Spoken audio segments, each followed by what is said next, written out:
संत बाबा करम सिंह जी जिन्हां नूं दुनिया के लोग होती मरदान वाले महापुरखों के नाम नाल याद करते हैं।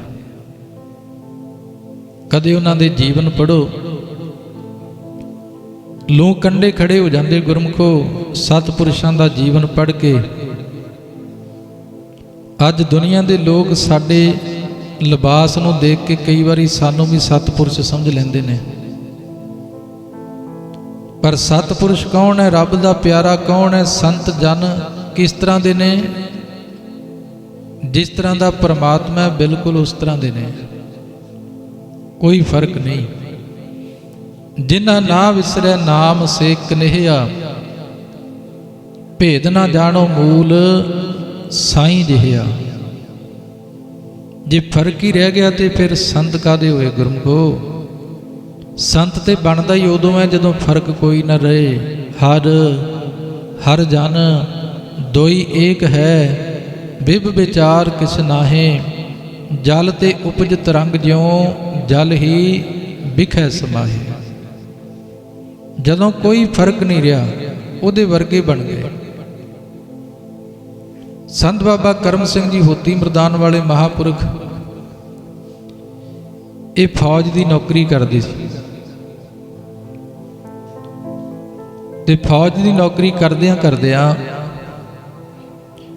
वो वेला आया जिन्हों भारत वर्ष के इतिहास के विच 1857 का गदर आख्या जाता। अंग्रेज की हुकूमत सी, गदर मच गया चारे पासे, कटा वढ़ शुरू हो गई, चारे पासे हलचल मच गई। ते अंग्रेज हाकम ने यह ऐलान कर दिता, अपने फौजियों को कह दिता कि 24 घंटे का समय तुहाडे कोल,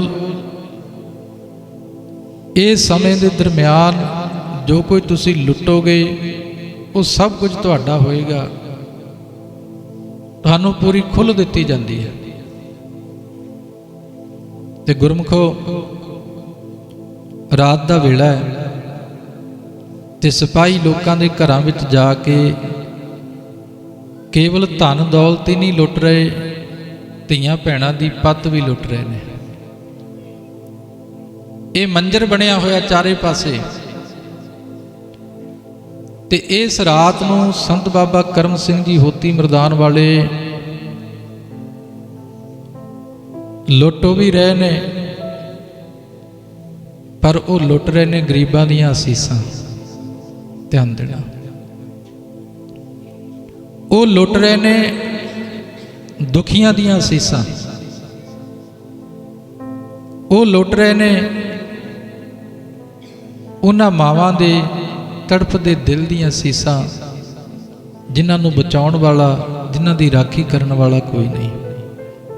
संत बाबा करम सिंह जी होती मरदान वाले महापुरख सारी रात लोकां दी सेवा करते रहे। अमृत वेला होया, इशनान किया ते फिर गुरबाणी का जाप जपदे जपदे एक बाजार विचों, एक गली विचों लंघ रहे ने, हथ विच बंदूक फड़ी हुई, ते उस घर दे विचों बीबियां दे रोण की आवाज़ आई। बाबा करम सिंह जी होती मरदान वाले महापुरख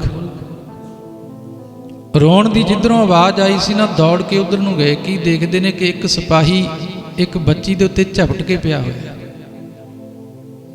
जाके अपनी बंदूक उहदी कनपटी के उत्ते रख के कहन लगे, सजना खबरदार जे इहनूं हथ लाया। सिपाही पूछदा, जी तू कौन है, तेनू किन्ने भेजिया?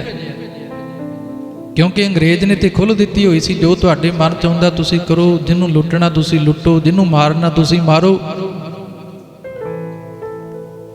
सिपाही ने पूछया, तुसीं कौन हो, तुहानू किन्ने भेजिया? ते बाबा करम सिंह जी होती मरदान वाले कहन लगे, वड्डे साहिब ने भेजिया, वड्डे साहिब ने।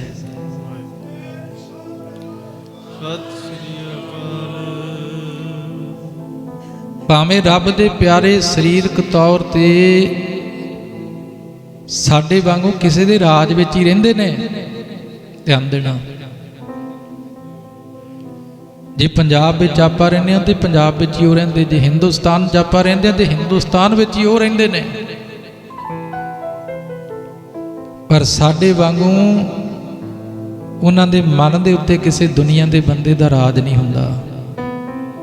ਉਹਨਾਂ ਦੇ ਮਨ ਦੇ ਉੱਤੇ, ਉਹਨਾਂ ਦੀ ਜਿੰਦ ਦੇ ਉੱਤੇ, ਉਹਨਾਂ ਦੀ ਰੂਹ ਦੇ ਉੱਤੇ ਇੱਕ ਦਾ ਹੀ ਰਾਜ ਹੈ, ਜਿਹਦਾ ਰਾਜ ਸਦੀਵੀ ਹੈ।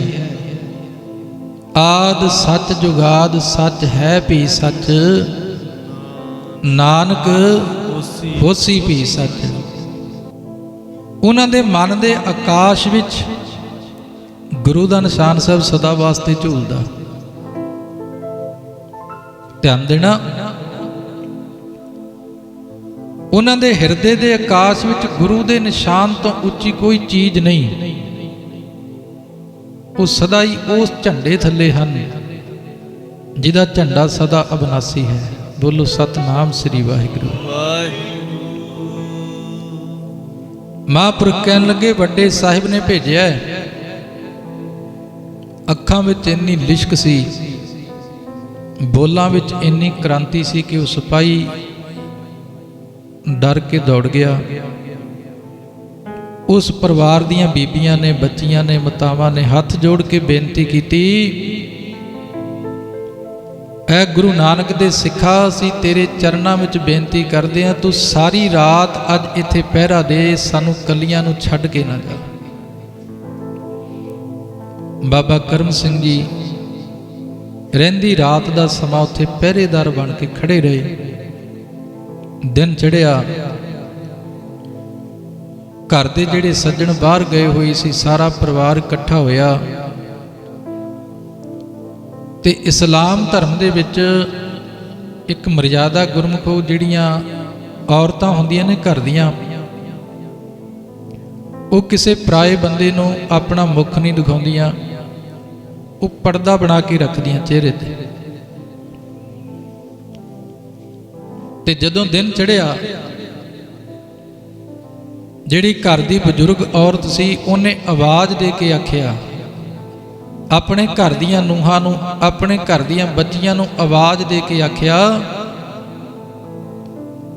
ਕਿ ਅੱਜ ਜਿਹੜੀ ਹਸਤੀ ਸਾਡੇ ਘਰ ਵਿੱਚ ਆਈ ਹੈ, ਹਟਾ ਦਿਓ ਪਰਦੇ ਆਪਣੇ ਚਿਹਰਿਆਂ ਦੇ ਉੱਤੋਂ ਤੇ ਰੱਜ ਰੱਜ ਕੇ ਆਪਣੇ ਨੇਤਰਾਂ ਦੇ ਨਾਲੇ ਤੇ ਦਰਸ਼ਨ ਕਰ ਲਵੋ।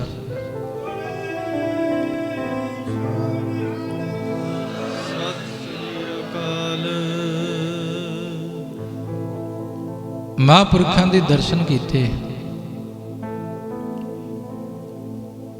ਉਹਨਾਂ ਦੇ ਦਰਸ਼ਨਾਂ ਵਿੱਚੋਂ ਰੱਬ ਦੇ ਦਰਸ਼ਨਾਂ ਦੀ ਝਲਕ ਜੋ ਮਿਲੀ ਹੈ। ਉਹਨਾਂ ਦੇ ਕਰਮਾਂ ਦੇ ਵਿੱਚੋਂ ਰੱਬ ਦੇ ਕਰਮਾਂ ਦੀ ਝਲਕ ਜੋ ਮਿਲੀ ਹੈ। ਉਹਨਾਂ ਦੀ ਬਿਰਤੀ ਵਿੱਚੋਂ ਰੱਬ ਦੀ ਬਿਰਤੀ ਦੀ ਝਲਕ ਜੋ ਪਾਈ ਹੈ ਉਹਨਾਂ ਨੇ। ਉਹਨਾਂ ਦੇ ਮਿੱਠੇ ਤੇ ਨਿਮਰਤਾ ਭਰੇ ਬੋਲਾਂ ਦੇ ਵਿੱਚੋਂ ਰੱਬ ਦੀ ਆਵਾਜ਼ ਜੋ ਸੁਣੀ ਹੈ। ਦਰਸ਼ਨ ਕੀਤੇ ਤੇ ਅੰਦਰ ਜਾ ਕੇ ਨਾ ਇੱਕ ਥਾਲ ਮੋਹਰਾਂ ਦਾ ਭਰ ਕੇ ਬਾਬਾ ਕਰਮ ਸਿੰਘ ਦੇ ਸਾਹਮਣੇ ਲਿਆ ਕੇ ਮੱਥਾ ਟੇਕ ਕੇ ਕਹਿਣ ਲੱਗੇ, ਤੁਸੀਂ ਸਾਰੀ ਰਾਤ ਪਹਿਰਾ ਦਿੱਤਾ, ਆ ਭੇਟਾ, ਆ ਸੇਵਾ ਪ੍ਰਵਾਨ ਕਰੋ। ਧੰਨ ਬਾਬਾ ਕਰਮ ਸਿੰਘ ਜੀ ਹੋਤੀ ਮਰਦਾਨ ਵਾਲੇ ਮਹਾਂਪੁਰਖ ਕਹਿਣ ਲੱਗੇ,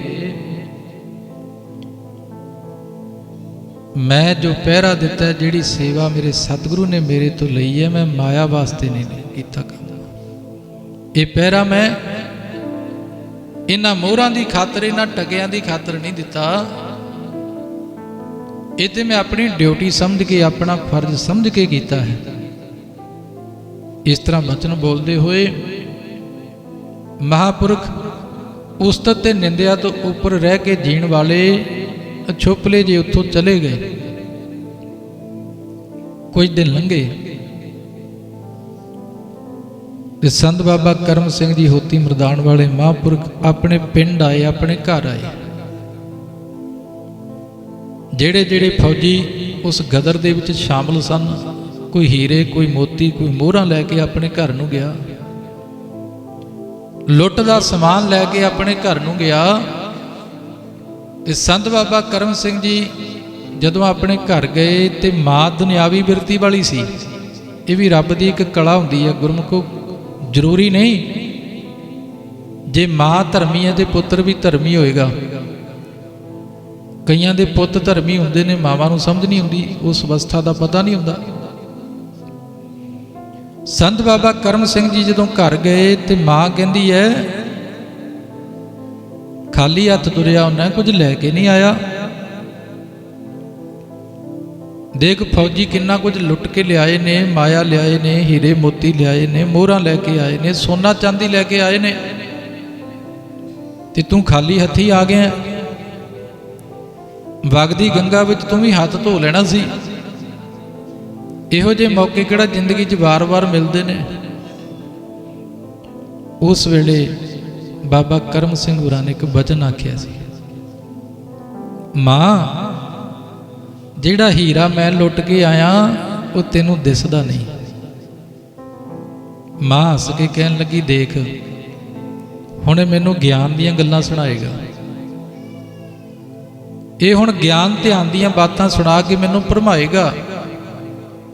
ਮਾਂ ਕਹਿੰਦੀ, ਦੱਸ ਫਿਰ, ਬੋਲ ਕੇ ਦੱਸ ਤਾਂ ਸਹੀ, ਕਿਹੜਾ ਹੀਰਾ ਲੁੱਟ ਕੇ ਲੈ ਕੇ ਆਇਆ ਹੈ? ਸੰਤ ਬਾਬਾ ਕਰਮ ਸਿੰਘ ਜੀ ਮਹਾਂਪੁਰਖ ਕਹਿਣ ਲੱਗੇ, ਮਾਂ ਮੈਂ ਵਿਸ਼ਵਾਸ ਲੁੱਟ ਕੇ ਆਇਆ, ਵਿਸ਼ਵਾਸ। ਅੱਜ ਤੋਂ ਬਾਅਦ ਜਿਹੜੇ ਘਰ ਦੇ ਵਿੱਚ ਕਿਸੇ ਤੇ ਜ਼ੁਲਮ ਹੁੰਦਾ ਹੋਏਗਾ, ਜੇ ਉਸ ਬਾਜ਼ਾਰ ਦੇ ਵਿੱਚੋਂ ਕੋਈ ਮੇਰੇ ਵਰਗਾ ਪਗੜੀ ਧਾਰੀ ਅੰਮ੍ਰਿਤ ਧਾਰੀ ਗੁਰਸਿੱਖ ਲੰਘੇਗਾ ਤੇ ਬਿਨਾਂ ਸੰਕੋਚ ਤੋਂ ਲੋਕੀ ਉਹਨੂੰ ਆਵਾਜ਼ ਮਾਰ ਕੇ ਬੁਲਾਣਗੇ, ਕਿਉਂਕਿ ਉਹਨਾਂ ਦਾ ਵਿਸ਼ਵਾਸ ਬਣ ਗਿਆ ਕਿ ਗੁਰੂ ਨਾਨਕ ਦਾ ਸਿੱਖ ਕਿਸੇ ਨੂੰ ਲੁੱਟਦਾ ਨਹੀਂ, ਬਚਾਉਂਦਾ ਹੈ। ਦੁਨੀਆ ਵਿੱਚ ਸਭ ਕੁਝ ਲੁੱਟਣਾ ਆਸਾਨ ਹੈ ਗੁਰਮੁਖੋ, ਪਰ ਵਿਸ਼ਵਾਸ ਲੁੱਟਣਾ ਬੜਾ ਔਖਾ ਹੈ।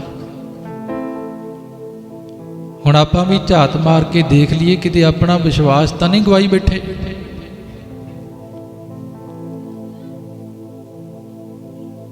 ਕਿਤੇ ਸਾਡੇ ਗੁਰੂ ਨੂੰ ਹੀ ਸਾਡੇ ਤੇ ਵਿਸ਼ਵਾਸ ਨਾ ਰਿਹਾ ਹੋਵੇ। ਚਲੋ ਇਹ ਤੇ ਇੱਕ ਅਲੱਗ ਚੈਪਟਰ ਹੈ ਕਿ ਆਪਾਂ ਜ਼ਮੀਨਾਂ ਵਾਸਤੇ ਲੜ ਰਹੇ ਹਾਂ, ਆਪਣੇ ਹੱਕਾਂ ਵਾਸਤੇ ਲੜ ਰਹੇ ਹਾਂ। ਲੜਨਾ ਚਾਹੀਦਾ ਹੈ, ਸਾਡੇ ਗੁਰੂ ਨੇ ਸਾਨੂੰ ਲੜਨਾ ਸਿਖਾਇਆ ਹੈ। ਪਰ ਬਹੁਤ ਕੁਝ ਹੋਰ ਵੀ ਇਦਾਂ ਦਾ ਹੈ ਜਿਹੜਾ ਆਪਾਂ ਕਿਸੇ ਤੋਂ ਖੋਣਾ ਨਹੀਂ, ਕਿਸੇ ਤੋਂ ਨਹੀਂ ਲੈਣਾ, ਬਲਕਿ ਆਪਣੇ ਅੰਦਰ ਉਹਨੂੰ ਪੈਦਾ ਕਰਕੇ ਦੂਜਿਆਂ ਨੂੰ ਵਰਤਾਉਣਾ ਹੈ। ਉਹ ਗੁਰਸਿੱਖੀ ਜੀਵਨ, ਉਹ ਅੰਦਰ ਦੀ ਰਹਿਤ, ਜਿਸ ਤਰ੍ਹਾਂ ਦਾ ਖਾਲਸਾ ਗੁਰੂ ਪਾਤਸ਼ਾਹ ਜੀ ਨੇ ਸਜਾਇਆ ਸੀ ਕਿ ਸਾਡਾ ਖਾਣਾ ਕੀ, ਸਾਡਾ ਬਾਣਾ ਕੀ, ਸਾਡਾ ਗਾਣਾ ਤੇ ਕੀ ਸਾਡਾ ਟਿਕਾਣਾ ਉਦਾਂ ਦਾ ਰਿਹਾ ਹੈ। ਧਿਆਨ ਦੇਣਾ, ਨਾ ਸਾਡੇ ਕੋਲ ਸਾਡਾ ਬਾਣਾ ਬਚਿਆ, ਨਾ ਸਾਡੇ ਕੋਲ ਸਾਡਾ ਖਾਣਾ ਬਚਿਆ, ਤੇ ਨਾ ਹੀ ਸਾਡੇ ਕੋਲ ਸਾਡਾ ਗਾਣਾ ਹੈ। ਸਾਡਾ ਗਾਣਾ ਕੀ ਸੀ? ਧਿਆਨ ਦੇਣਾ, ਸਾਡਾ ਗਾਣਾ ਪਤਾ ਕਿੰਨਾ ਮਿੱਠਾ ਸੀ। ਉਹਨੂੰ ਕਿਸੇ ਦੇ ਸਾਥ ਦੀ ਲੋੜ ਨਹੀਂ ਸੀ ਪੈਣੀ। ਉਹ ਗਾਣਾ ਤੇ ਇਤਨਾ ਮਿੱਠਾ ਸੀ ਜਿਹੜਾ ਤੱਤੀ ਤਵੀ ਦੇ ਉੱਤੇ ਬੈਠ ਕੇ ਗੁਰੂ ਅਰਜਨ ਦੇਵ ਮਹਾਰਾਜ ਜੀ ਨੇ ਗਾ ਦਿੱਤਾ। ਨਾ ਉੱਥੇ ਕੋਈ ਸਾਜ਼ ਸੀ, ਨਾ ਕੋਈ ਸਜਿੰਦਾ ਸੀ, ਨਾ ਉੱਥੇ ਕੋਈ ਸਰੋਤਾ ਸੀ। ਤੇ ਧੰਨ ਗੁਰੂ ਅਰਜਨ ਦੇਵ ਮਹਾਰਾਜ ਸੱਚੇ ਪਾਤਸ਼ਾਹ ਜੀ ਦੁਨੀਆ ਦੇ ਲੋਕਾਂ ਨੂੰ ਕਹਿ ਰਹੇ ਸੀ, ਮੈਂ ਤੱਤੀ ਤਵੀ ਦੇ ਉੱਤੇ ਬੈਠ ਕੇ ਆਪਣੇ ਤਨ ਦੇ, ਆਪਣੀ ਰੱਤ ਦੇ ਟੁਕੜਿਆਂ ਨੂੰ, ਆਪਣੀ ਰੱਤ ਦੇ ਕਤਰਿਆਂ ਨੂੰ ਵਹਾ ਦਿਆਂਗਾ, ਸਾੜ ਦਿਆਂਗਾ, ਪਰ ਮੇਰੇ ਅੰਦਰ ਜੋ ਗੁਰਬਾਣੀ ਰਚੀ ਹੋਈ ਹੈ, ਗੁਰਬਾਣੀ ਦਾ ਕੀਰਤਨ ਹੈ, ਉਹ ਬੰਦ ਨਹੀਂ ਹੋ ਸਕਦਾ। ਉਹ ਇਤਨਾ ਮਿੱਠਾ ਹੈ। ਉਹ ਗਾਣਾ ਜੇ ਸਾਡੇ ਘਰਾਂ ਵਿੱਚ ਆ ਗਿਆ ਨਾ ਗੁਰਮੁਖੋ, ਸਾਡੇ ਜੀਵਨ 'ਚ ਆ ਗਿਆ, ਸਾਡੇ ਅੰਦਰ ਵਸ ਗਿਆ, ਤੇ ਫਿਰ ਦੇਖਿਓ ਜੀਵਨ ਦਾ, ਸਾਡੇ ਸਮਾਜ ਦਾ, ਸਾਡੇ ਪਰਿਵਾਰਾਂ ਦਾ ਜੋ ਹਾਲ ਬਣਿਆ ਹੋਇਆ, ਉਹਦੇ ਵਿੱਚ ਬਹੁਤ ਵੱਡੇ ਪਰਿਵਰਤਨ ਸਾਨੂੰ ਦਿਖਾਈ ਦੇਣਗੇ, ਬੜੇ ਵੱਡੇ ਤਬਾਦਲੇ ਹੋਣਗੇ। ਸੋ ਸਤਿਗੁਰੂ ਸੱਚੇ ਪਾਤਸ਼ਾਹ ਜੀ ਕਿਰਪਾ ਕਰਨ, ਬਖਸ਼ਿਸ਼ ਕਰਨ, ਰਹਿਮਤ ਕਰਨ, ਆਪਾਂ ਦੁਨੀਆ ਦਾ ਵਿਸ਼ਵਾਸ ਜਿੱਤ ਸਕੀਏ। ਸਭ ਤੋਂ ਪਹਿਲਾਂ ਸਾਡੇ ਗੁਰੂ ਦਾ ਸਾਡੇ ਉੱਤੇ ਭਰੋਸਾ ਬਣ ਜਾਏ ਕਿ ਜਿਸ ਤਰ੍ਹਾਂ ਦਾ ਖਾਲਸਾ ਮੈਂ ਬਣਾਇਆ ਸੀ, ਇਤਨੀ ਘਾਲ ਨਾ ਘਾਲ ਕੇ ਸਰਬੰਸ ਕੁਰਬਾਨ ਕਰਕੇ, ਜਿਨ੍ਹਾਂ ਤੇ ਮਾਣ ਕਰਕੇ ਮੈਂ ਆਖਿਆ ਸੀ ਇਨ ਪੁੱਤਰਨ ਕੇ ਸੀਸ ਪਰ ਵਾਰ ਦੀਏ ਸੁਤ ਚਾਰ, ਚਾਰ ਮੋਏ ਤੋਂ ਕਿਆ ਹੁਆ ਜੀਵਤ ਕਈ ਹਜ਼ਾਰ। ਕੀ ਹਜ਼ਾਰਾਂ ਵਿੱਚ ਨੇ ਜਾਂ ਲੱਖਾਂ ਦੀ ਭੀੜ ਵਿੱਚ ਰਲ ਗਏ ਨੇ? ਹਜ਼ਾਰ ਆਖਿਆ, ਲੱਖ ਨਹੀਂ ਆਖਿਆ, ਕਿਉਂਕਿ ਭੇਡਾਂ ਤੇ ਬੱਕਰੀਆਂ ਦੀ ਗਿਣਤੀ ਲੱਖਾਂ 'ਚ ਹੋ ਸਕਦੀ ਹੈ, ਸ਼ੇਰਾਂ ਦੀ ਗਿਣਤੀ ਨਹੀਂ ਹੋ ਸਕਦੀ। ਗੁਰੂ ਨੇ ਸਾਨੂੰ ਸ਼ੇਰ ਬਣਾਇਆ ਤੇ ਆਪਾਂ ਲੱਖਾਂ ਦੀ ਭੀੜ ਵਿੱਚ ਗਵਾਚ ਗਏ। ਆਪਾਂ ਵੀ ਉਦਾਂ ਦੇ ਬਣ ਗਏ ਜਿੱਦਾਂ ਦੀ ਦੁਨੀਆ ਬਣੀ ਸੀ, ਜਿੱਧਰ ਨੂੰ ਦੁਨੀਆ ਤੁਰ ਪਈ ਆਪਾਂ ਵੀ ਪਿੱਛੇ ਨੂੰ ਤੁਰ ਪਏ। ਨਹੀਂ, ਗੁਰੂ ਪਾਤਸ਼ਾਹ ਜੀ ਨੇ ਨਿਰਾਲਾ ਪੰਥ ਚਲਾਇਆ, ਸਾਨੂੰ ਨਵੇਕਲਾ ਮਾਰਗ ਦਿੱਤਾ। ਭਗਤਾਂ ਕੀ ਚਾਲ ਨਿਰਾਲੀ, ਚਾਲਾ ਨਿਰਾਲੀ ਭਗਤਾਂ ਕੇਰੀ ਬਿਖਮ ਮਾਰਗ ਚੱਲਣਾ। ਲਬ ਲੋਭ ਹੰਕਾਰ ਤਾ ਤ੍ਰਿਸ਼ਨਾ ਬਹੁਤ ਨਾਹੀ ਬੋਲਣਾ।